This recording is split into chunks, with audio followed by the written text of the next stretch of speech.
Peace, family. Welcome to another episode of Broken Theory. Today we got the homie Daily Sunshine. What's good? What's good? What's good? Peace to everybody out there in the land. You know what I'm saying? Where you from, brother? I am originally from Long Island, New York, Nassau County. Hey. My father's in the military, so I bounce everywhere. Currently out here in Baltimore, loving the scene, loving the flavor, loving the life. You know what I mean? Mm-hmm. I appreciate you, man. I was just telling you, I was listening to that new project you dropped called Spring Cleaning. You was about to unpack what that process was like working on that, man. What was it like? Spring Cleaning was it was inspired by a great deal of producer Instagram pages that I follow.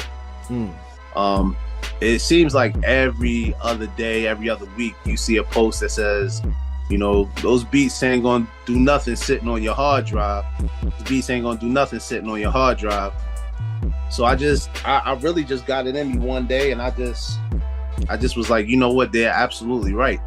Whether they like them, whether they hate them, or anything, nobody's gonna know anything unless I put them out. So absolutely, I literally just grabbed my laptop and I pulled like the first 10 beats that I had, you know, on Grab. You know, there's plenty more, but I just pulled like the first 10, the first couple or whatever. And I said, yo, I'm gonna just drop these joints. I'm gonna just throw them out there. I'm gonna just throw them out there. If nothing else, you know, I'm building a catalog. An artist that I love to follow, I love to listen to, Russ. He's the same way. He's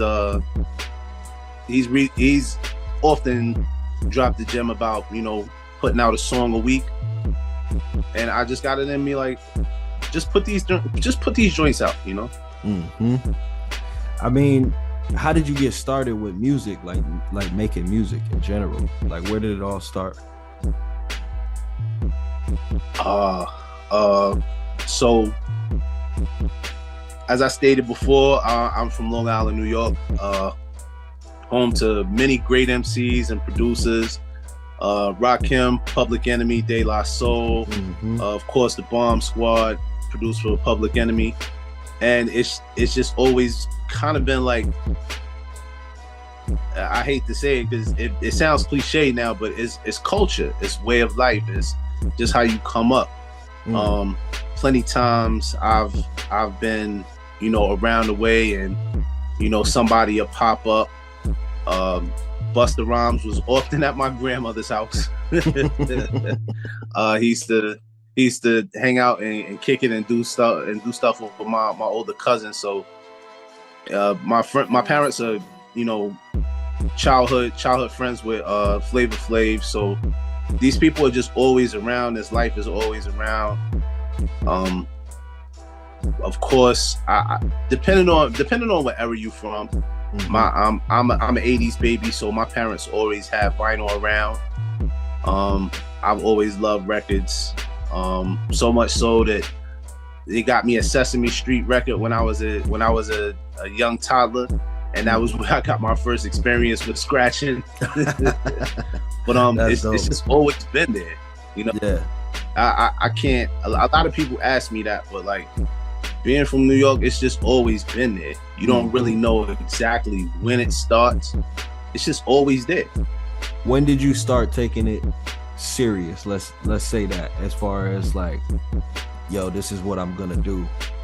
I gotta be honest, man. That's a strange question. It's valid, but it's really strange because I just always felt like no matter what, this is always gonna be something I'm gonna do. It's always going to be something I'm going to take serious.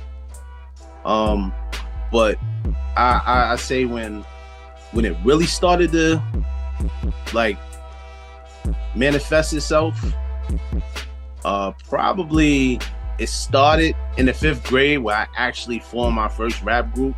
What was it called? Deuces Wild and all of that. Deuces Wild. Okay. I was the ace. My homeboy was the spade. His name is Tantrum. Shout out to Paul. Later on in the years, in high school, independent label sought to sign me. The paperwork obviously wasn't right. And then later in college, I actually went there with a plan. I'm a diehard hip hop fan. Mm-hmm. So I follow all of the history, all of the liner notes, everything. And a few of the hip hop heavyweights that I've known have gone to college. Of course, he is going through some tribulations right now, Diddy.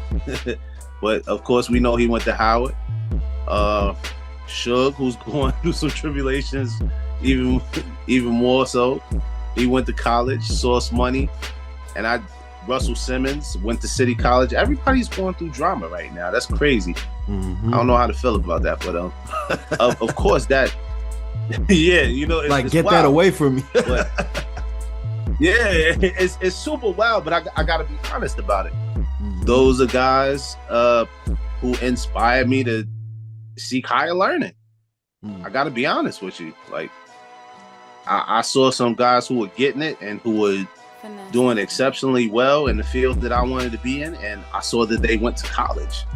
So I went to college, and when I got to college, halfway through my first year, I'd even say halfway through the first semester, I was introduced to mass communications, where I would then go on to meet Ninth Wonder. Wow. Yeah.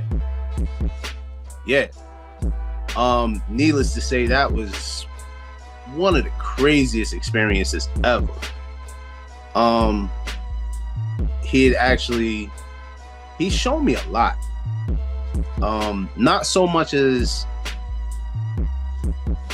technically, like, hey, hit Control Alt 44 and this takes your bass up, but more so like how to conduct yourself and still be a good human being within the industry. Yeah. And he kept me under his wing. He showed me a lot as far as conduct, as far as consistency, as far as building a brand. And I'm forever grateful to him for that. Craziest part about that is a year and a half later, I would then go on to meet legendary producer Ski Beats. Wow.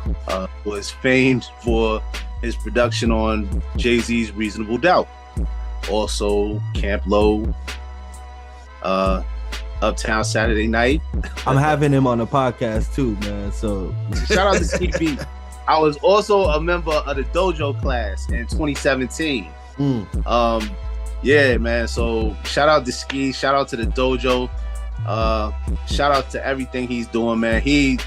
That's actually one of the guys I have in my phone right now. And any kind of issues that I'm ever having, I can call him up right now and he's like, all right, so boom. You know what I mean? Exactly. And I'm like, that's crazy. And to say that I've known him for about 20 years now is bug. Yeah, that's crazy, man. Like, definitely that's being able wild. To have 20 years of game and just like experiences that you learn from. It's crazy because we met at that point and then it was like spaces in between, but he's still just keeping as real as ever, and I can still call him up to this day right now and just be like, hey man, I'm having some issues with such and such and such, and he got the gems for me. That's dope.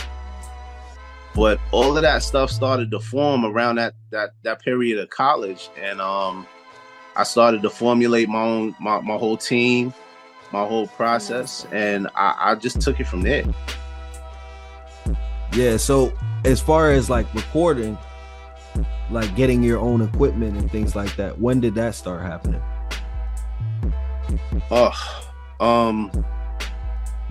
So to be perfectly honest with you, get my own equipment didn't happen until about maybe 8 years ago. Wow. Before I was using a lot of equipment in the mass communications building. Yeah. course, that's my major, so I was able to finagle certain situations in there. Mhm. I wasn't a full-on producer at that time. I was more of an MC, more of a A&R and a executive at that point.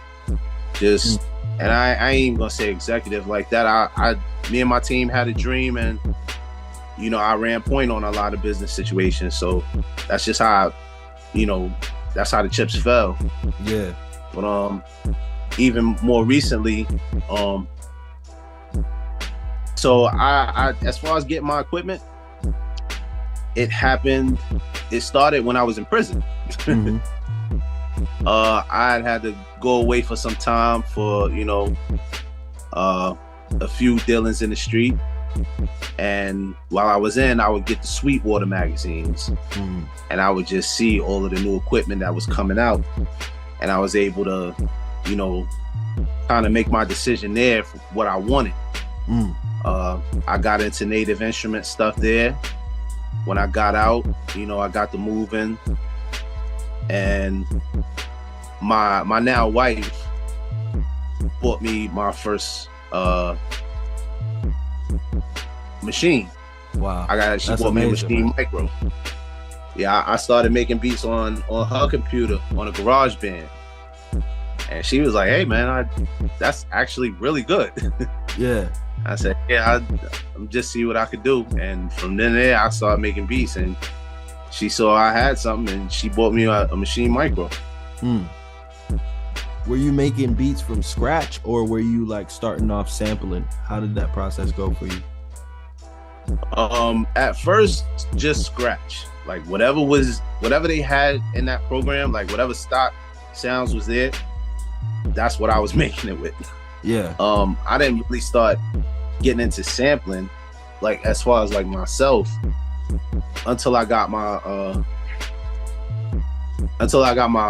vinyl, my record player. Okay. My grandmother passed in like 2019.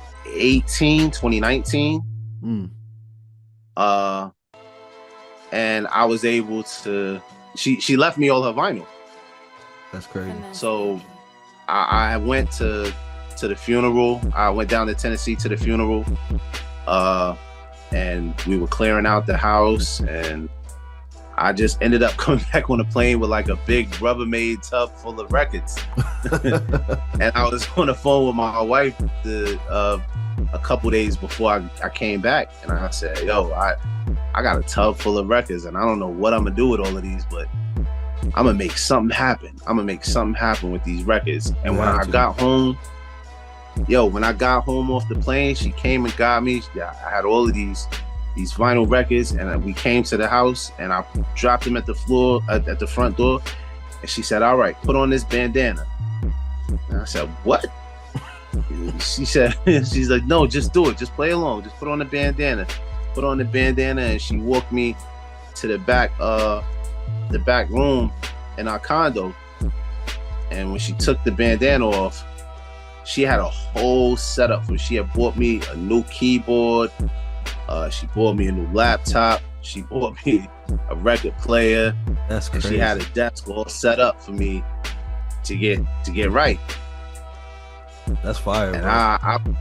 it's like big shout out to my wife. I had never seen that coming. So now I got a record player, and I got literally hundreds of vinyl. And that's where I started sampling stuff. That I was going crazy because my grandmother had classics. She's got, like, I have classics in these crates in this home.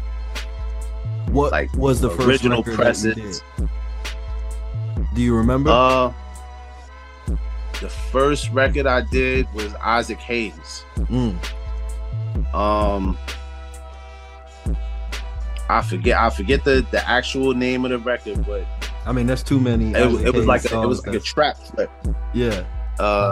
It was the same sample Johnny J used for "How Do You Want It" off Tupac. Okay, I know exactly what you're talking about.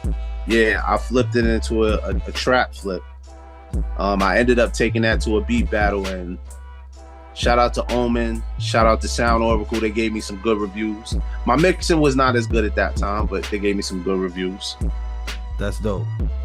Especially when you can get that feedback in like real time, you know what I'm saying? See how it like affects a crowd at one, you know what I mean? Like, I know that it's something that's coming to the forefront right now as far as like beat battles. I've seen them emerging in different cities now. They're doing them. Oh man, it's awesome. I would encourage any producer out there that hears this, search around, like look in your area for any of these showcases, any of these battles. It's an awesome way to up your game, to expand your musical palette, and just to give you that extra like hunger. It's almost like, dare I say, a taste of blood. You know what I'm saying? For real. When you first started, did you know music theory? Did you have any type of training with any instruments or anything like that? Absolutely not. Absolutely not. I learned piece by piece now. I still don't have a full and complete understanding of music theory, but I try to learn something every day. Okay. Is that like you kind of use it as a guide to get where you're going, you know, from what you know, and just go from there? Or is it something that doesn't stop the creativity? You just use your ear? I have to refer back to, you know, my time with Ninth Wonder. I remember we were in the studio one time, and this is back when Adobe Audition was Cool Edit Pro, if anybody remembers. I remember that. yeah. That's what I started on, bro. Cool Edit Pro. And he was like, so, you know, what are you doing? How are you recording this? And I was showing him, and he was like, oh man, this thing does a lot of great things. And he hit like 2 buttons and spoke into the mic, and he's like, yeah, like this. And his voice boomed throughout the studio, and he sounded like Morgan Freeman playing God and Bruce Almighty. And I was like, yo, what the hell? And at that point in time, it just encouraged me to just look deeper into whatever you're using and find out the little quirks that can help you alter sounds and manipulate, you know, certain textures to get what you want. And I've used that lesson throughout time to achieve the sound that I wanted. As far as, you know, manipulating the sound and things like that, when you find something that you like when you're in the groove, do you like try to find out the key of it, or you don't worry about any of that until like the end, or if anything? I usually try to find a key. It's usually a very how do you say, laborious process. It's a long process. It used to be. Now they got AI. They do. I try to stay away from AI because I'm already moving off my own, like I said, I don't fully know music theory. It's just, dare I say, and be cliche, this is all vibe. You know, everything I get, it genuinely comes out of my soul. You know, it genuinely comes from me. So if I'm trying to find the right key, I'm tapping through on a keyboard and like, what does this sound like? What is this? And I go from there. Yeah, that's fire, bro. Now, I definitely started, you know, as an artist, playing around with music, and taught myself how to start producing when I was homeless in 2017. I just kind of realized I couldn't depend on anybody, and I was just like, you know what? In the long run, I might as well build my discography, and in the process, teach myself how to, you know, mix and master, do all of this stuff, and try to make a little hustle of it. Because honestly, I had a whole bunch of artist friends too, and they didn't have nowhere to record. So I was like, you know what? I'm gonna turn my pain into power. And just from there, I just kept inching at it. Yo, if you don't mind me asking, how long were you homeless? Shit, it was a long time, bro. Like, it was just a stage of my life, bro, where I was just making bad decisions and shit. Nah, I feel that, like, in my heart, fam. Like, I went through a period where I was homeless for like a month, and I had a Ford Crown Victoria, and I was just living out of that joint. Yeah, for like a I month. turned the storage unit into the studio, and you know, I was pretty much living in that joint.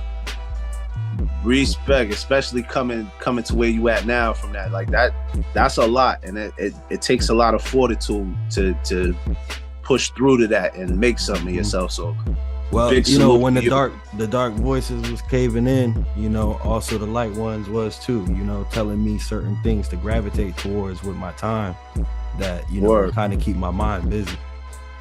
Word. Yeah, man. But can you walk me through like anything you do during like creative blocks? Do you ever get them? Yes. I get creative blocks almost every other day. Well, at least lately it seems like that. Yeah. But I've always kept like I get a lot of my creative wisdom from, you know, creative pools and creative mediums. I have to go again. Def Poetry Jam. There was an artist up there who was spitting, and he said, you know, write even when you don't feel like it, because you'll find out new things about yourself. Yeah, for sure. And I take that same approach, you know, in production and beat making. Listen, some days I only get 2 dope beats and I get like 98 trash joints, yo. Absolutely fucking trash. Excuse my language, but absolute trash. Yeah. Absolute trash, yo. But I keep pushing through. If nothing else, I will learn something. I will learn like, hey, maybe don't have the low end this high, you know, or maybe throw a filter on right here, or let's try some compression, things of that nature. You know what I mean? Yeah. What drew you to the, I guess you could say, engineering perspective of like learning that part of the craft? Like I said, in college, I was a mass communications major with a concentration in broadcast media. So I had it set up where I started class at 7 a.m. It didn't matter if my class was all the way across the yard, all the way across the campus. I started class at 7 a.m. and I was done with class by noon. Every semester. I started at 7 a.m. I was done by noon, but I did it like that so I could always go back to the communications building and be in the studio. I like that was a love that I had, like growing up, seeing all of the guys in the studio just creating legendary things, legendary pieces of art. That's what my love for it. I wanted to know. I came in, and the guy who introduced me to tonight, his name is Truett O'Neill. I like to give him a shout out. He was the program director at the campus radio station. He was also a DJ for one of the big radio stations in the city. And I went and talked to him one day, and I said, yo, I want to know what every knob and level on this board does. He said, that's going to take a while. I said, I in class at noon every day. I got some time. And and he showed me. So like that's just, I always wanted to be one of those guys. I saw Dre coming up. I saw Jermaine Dupri. I saw, you know, Primo, you know what I'm saying? And I just thought that was the coolest thing in the world, man. Like it was, and I gotta say, like, I saw guys from my neighborhood like change their whole entire lives just doing this. So it was something that they were already gifted at. Yeah. I saw them change their lives, and I said, like, hey, this where it's at. 100%, man. Yeah. Who are some of your biggest influences and how they shape your sound?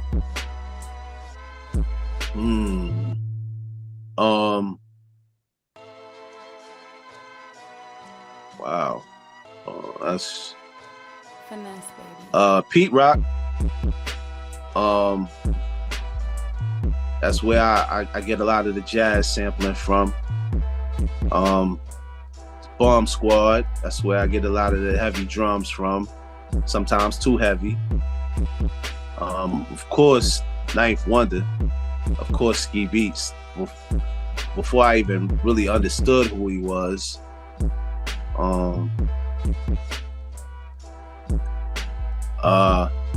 And even more recently, Lex Luger and Southside and the whole 808 Mafia. Wow.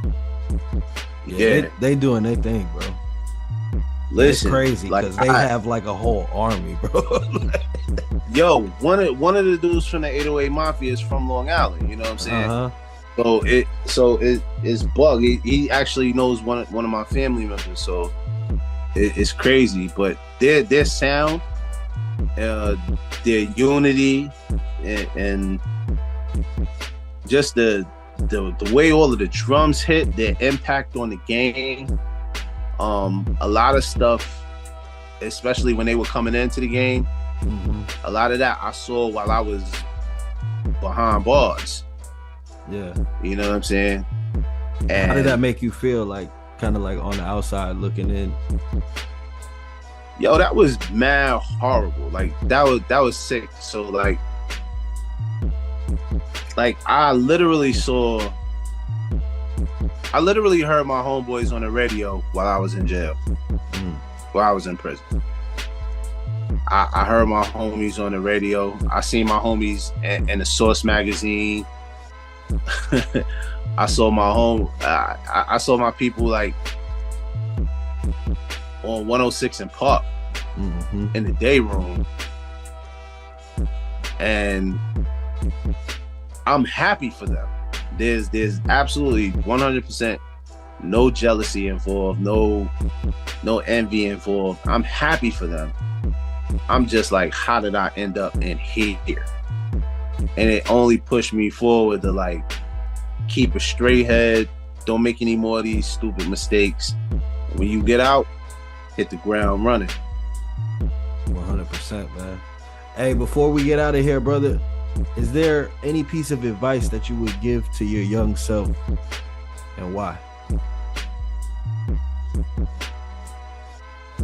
I wouldn't tell him anything. I watch him make the same mistakes and do everything that I did the same way. Absolutely. I wouldn't tell him anything. It sounds really cold, but I wouldn't tell him anything.